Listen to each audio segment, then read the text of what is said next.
I'm Ellen, 32 years old. I've been dating Jim for 6 years, and after 5 proposals, I finally got a yes. Now we're deep in wedding planning, but I'm so happy. I can't help but hum a tune. Wow, we're really getting married.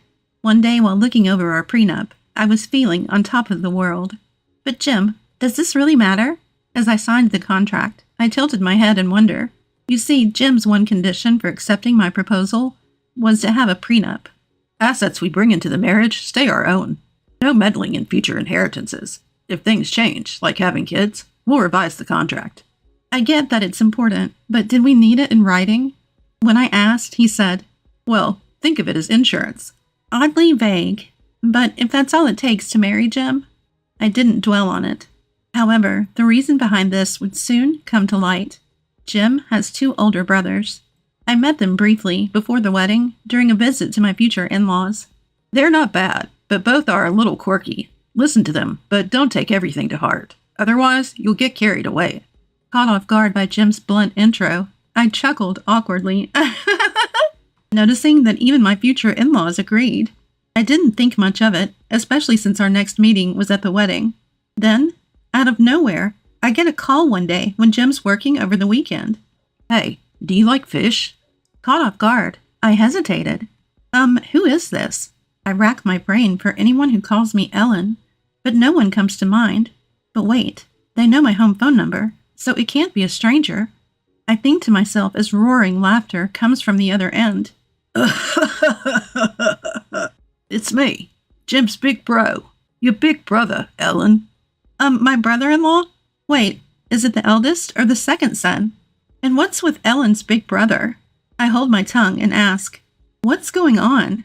We're just back from fishing and caught a ton of rainbow trout. Can't eat 'em all, so thought you might like some.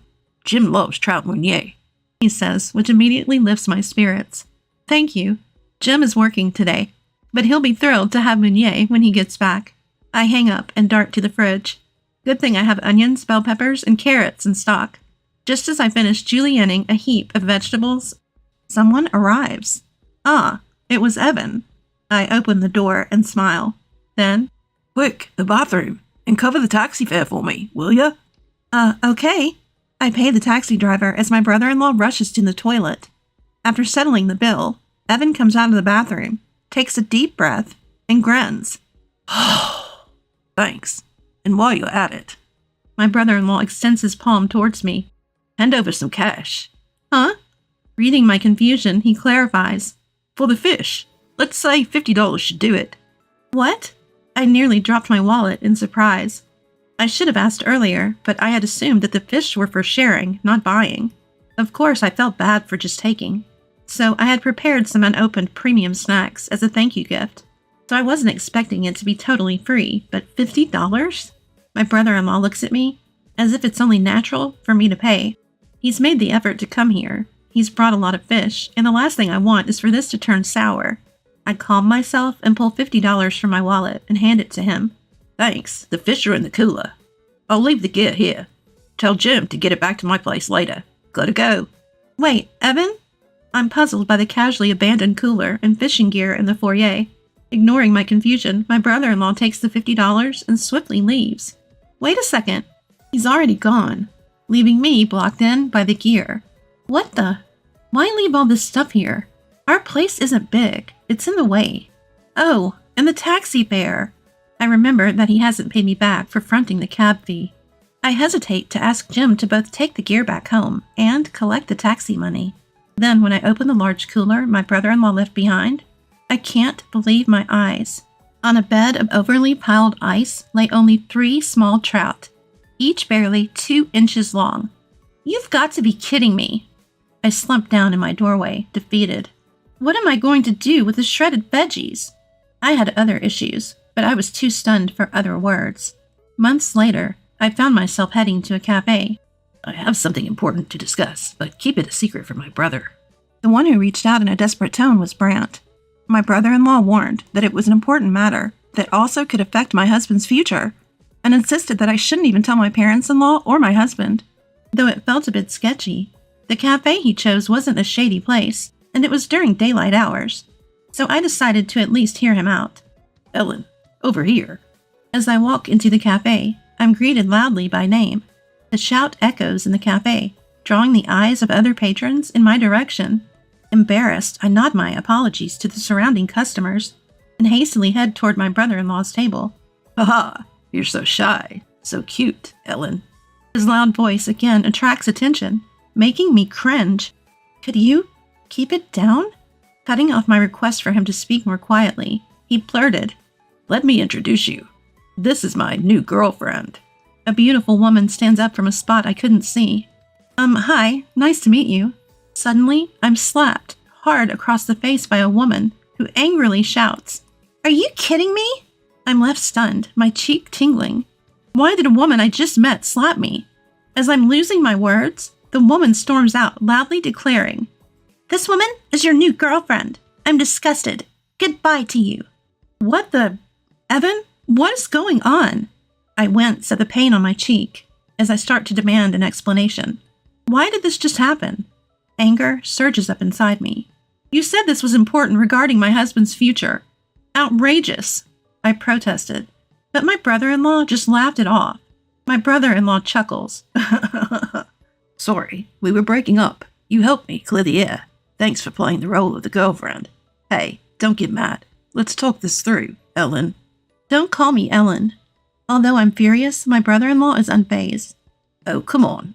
This kind of thing happens. Are you kidding me? This is the first time something like this has happened to me. How can I possibly stay calm? I couldn't help but yell. Then my brother-in-law says, Wow, Ellen, you're scarier than you look. Surprising. But hey, look around. You're freaking out the other customers. I snap back to reality. As I look around, I see a multitude of faces staring at me. Confusion, annoyance, curiosity. Unable to withstand the gazes, I crouch down. My brother-in-law strides past me. Well, see you. Say hi to Jim for me. Evan, wait! Before I could catch up, he's out of the cafe. Then a timid waiter approaches me. I'm sorry, your bill? What the heck is going on? I wouldn't have shouted just like that if no one were around to hear me. I was fed up with Evan and Brandt for what they had put me through. I told my husband everything, and we agreed to ignore any messages from his brothers, unless absolutely necessary. Any necessary communication would go through my husband, and that's how we'd been handling it. But when it comes to my parents-in-law, it's a different story. They've always been wonderful to me, and besides, they're my beloved husband's parents. There's no way I could say no to joining their 60th birthday celebration. Wow, this place is bigger than I imagined. It's breathtaking, and the garden looks amazing. Is that a guest house? Yes, the main house is relatively new, but the guest house is a relocated traditional home. It's about 230 years old. Thatched roofs and verandas? Does that work well? Can I take pictures later?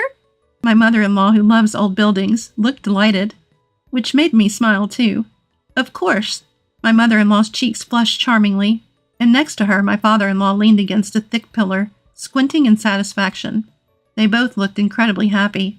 They'd requested the party be held in this old house I'd recently inherited from my grandparents. Our first meeting was during a tour of old buildings. We sat side by side on the porch, had coffee, and hit it off when we realized we were the same age. It was some time ago when my father-in-law shared his bashful story of how he and my mother-in-law first met. Perhaps I should have invited you before we started moving the furniture. I felt a pang of regret. This house had been rented out as a restaurant until last week. After its closing, they had requested to tour the empty place, but maybe I should have shown it to them when it was still furnished. No worries, it's perfect this way. The peace and quiet lets us really soak in the atmosphere, my mother-in-law reassured me. True to their word, my parents-in-law arrived 2 hours earlier than the party was scheduled, taking their time exploring the house and enjoying coffee on the veranda. And then, the peaceful atmosphere was broken by noisy footsteps. What? Only Jim is here to welcome us? No one else? And catering for dinner? Seriously? It's hard to believe. The only one who gently set Brandt straight was my husband, Jim. Come on, this is Mom's request, and you act like it's a letdown. But this is a deluxe bento box from a popular restaurant. Jim says this with his usual smile, the one I love so much. You act like it's just any lunchbox. Why didn't you just book the place during business hours? You're too cautious, Jim. Evan sighed as he said this. But seriously, how much does he think it costs to book an entire upscale restaurant? You're complaining about today's party expenses being high, and you call me frugal? Plus, they haven't even paid me back for the cab fare from when they dumped those 3 measly trout on me, or for the expenses from their lover's quarrel. I can't just let them walk all over me. I muttered some choice words under my breath. This was all unfolding on the day of my in-laws' 60th birthday celebration. As soon as my parents-in-law were off exploring another part of the estate, Brant blurted out, "Hey, I've got a great idea." "Yeah, your great idea doesn't usually mean good news for me." I must have shown my thoughts in my face because my husband sitting next to me looked concerned. And sure enough, both Evan and Brant started to smirk. "We're family, aren't we?" My husband tilted his head, clearly puzzled by the sudden inquiry. "This place is closed now, right?" Yes it is." My husband nodded, and the 2 brothers leaned in eagerly. "Man, you hit the jackpot, marrying into money. Yeah, really. You've got this massive estate all to yourself now." They sang this in a sycophantic duet. "Are you guys misunderstanding something?" But my husband's words went in one ear and out the other. "Can't hog it all to yourself, right? A little sharing won't hurt." At this point, their enthusiasm almost made me nauseous. Then it dawned on me. "What would you like?" I forced a smile, and their eyes lit up. They clearly thought that my inheritance was also my husband's, and by extension theirs to enjoy. As if. When the topic of my inheritance came up, my husband asked, "You've stored the prenup safely, right?" "I promise I won't interfere with what's yours, but I'm here if you ever need advice." That's what my husband said, and he really never asks for even a single dollar. I love how kind, clear-headed, and continually endearing my husband is. In stark contrast, the pitiful state of the 2 brothers. With people like that, there's no need for reservations. "The location is prime real estate. Just step outside and you can get whatever you want right away. Plus, the mansion is really massive. I mean, it's too big, isn't it?" Evan remarks. "What if we told him, from today, your brother's family is going to live here. Cut ties if you're not okay with it." Brant says, grinning. I took a deep breath. "Sure." The brothers tilted their heads in unison. "Really?" Despite having initiated the conversation, they seemed a bit taken aback when I reassured them. "It's fine, really. Feel free to do as you please. Not just Evan's family, but you too, Brant. Here are the keys." Handing them the bundle of keys, they all looked pleased with themselves. "Good on you for being so understanding. Nice going, sis." Eagerly, they began their moving preparations. "Ellen." I turned my real smile toward my concerned husband. "Don't worry, it's all good." Fast forward to a few days later. We were relaxing at home when the doorbell was frantically rung. Opening it, we found my brothers-in-law pale as ghosts. "What the hell is going on? Tell them to stop now." They were panicking, full of desperation. "Our house is being demolished. We got home, and there were heavy machines tearing it down. We told them to stop, but they won't listen."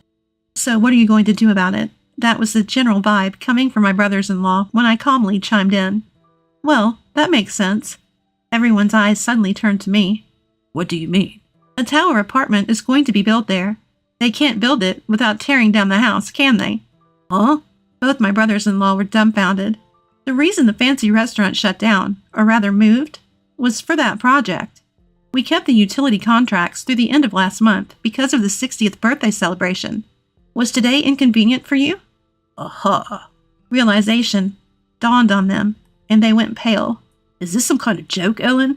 "Even if they say it's a joke, the bulldozer's already here, so there's no room for jokes. Especially when the bulldozer is already here. What's the point of lying about this? Maybe you should start taking out some valuables." Tired of their complaints, I laid out the harsh reality for my brothers-in-law. "Look, I made it clear when I asked for the demolition. Please get rid of everything left in the house.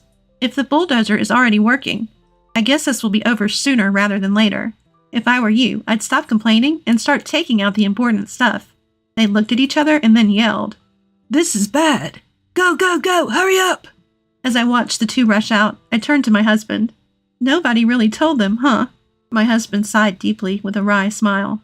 "We've all been strung along enough. Maybe a hard lesson is what they need. I hope it wasn't too much trouble for the workers, though." Yes, I had informed not only my husband, but also my in-laws that I'd given the keys to my brothers-in-law and that they were planning to move. Of course, I'd also told them that the house was already sold, including the date of the turnover. so the decision was in their hands, whether or not to tell their brothers-in-law about the truth. In the end, everyone kept quiet. Don't worry, the buyer and the contractors are already in the loop, I assured them. I had a feeling it would come to this, so I had explained it to the buyer in advance. I hope they learned their lesson, my husband said. With that, we went to sleep. The next day, I can't believe they went this far. My mother-in-law sighed heavily.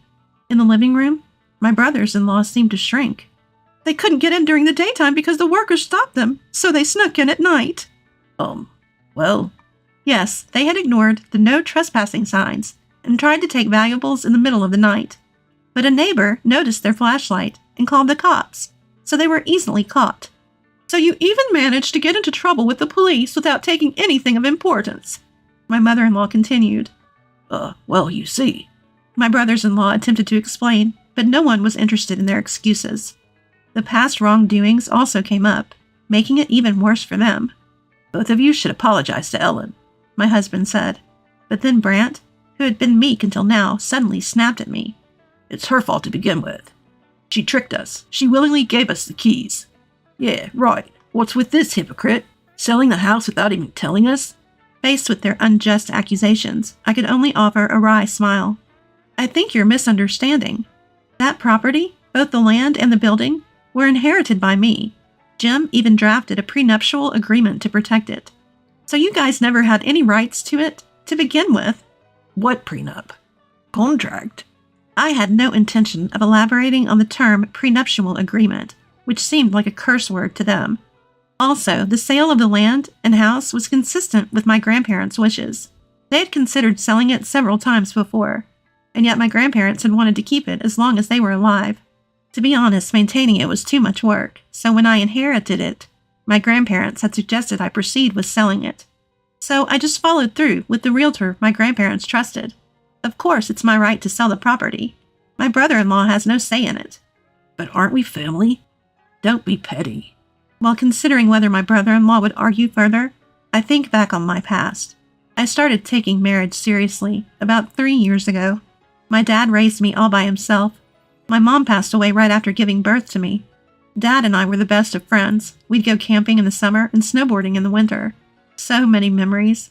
But then, out of nowhere, he got sick and passed away. I felt pathetic for never being able to do anything for him, and it broke my heart to feel his absence in the home we had shared. My husband is the one who comforted and supported me through this. He helped me with the funeral and rituals, made warm soup for me when I couldn't move all day, and spent nights talking about memories with Dad. He was there for me, patiently and lovingly, as I came to terms with my father's passing. If we're getting married, if we're going to be together forever, it has to be you, Jim. If there's something you don't like about me, tell me and I'll change. I shouted that during my 5th proposal, and I convinced Jim, who hesitated because of his troublesome family, to marry me. I don't regret that decision one bit. I always wanted to honor my grandparents' wishes after my dad passed away. And then there are these in-laws of mine. You haven't learned your lesson, have you? I was going to go easy on you, but not anymore. I'm going to demand compensation for all the trouble you've caused. That includes taxi fares, overpriced fish, emotional distress from slaps, food and drinks at the cafe, utilities you used extravagantly in that mansion, and more. My husband enumerates the damages, leaving my in-laws speechless. Are you serious? Down to the last detail? Are you thieves or what? And then there was more to come for my tearful in-laws. We're cutting ties. Yikes. Wait, Dad, please. Afterward, they were ousted from the family, shunned by distant relatives, and left with no one but each other in a tiny one-room apartment. Is this really okay? It's so wonderful. In the newly built tower condominium, we became neighbors on the same floor with my parents-in-law. Of course, one of the sale conditions was that we'd get a whole floor in exchange for the land. Thank you for accommodating my wishes. Some parts of the old house my grandparents left behind, like beams and furniture, were incorporated into our new home. We took new photos with my in-laws. We'll display these next to the old pictures. Captured there were the smiles of all my loved ones. I resolved to cherish these smiles forever.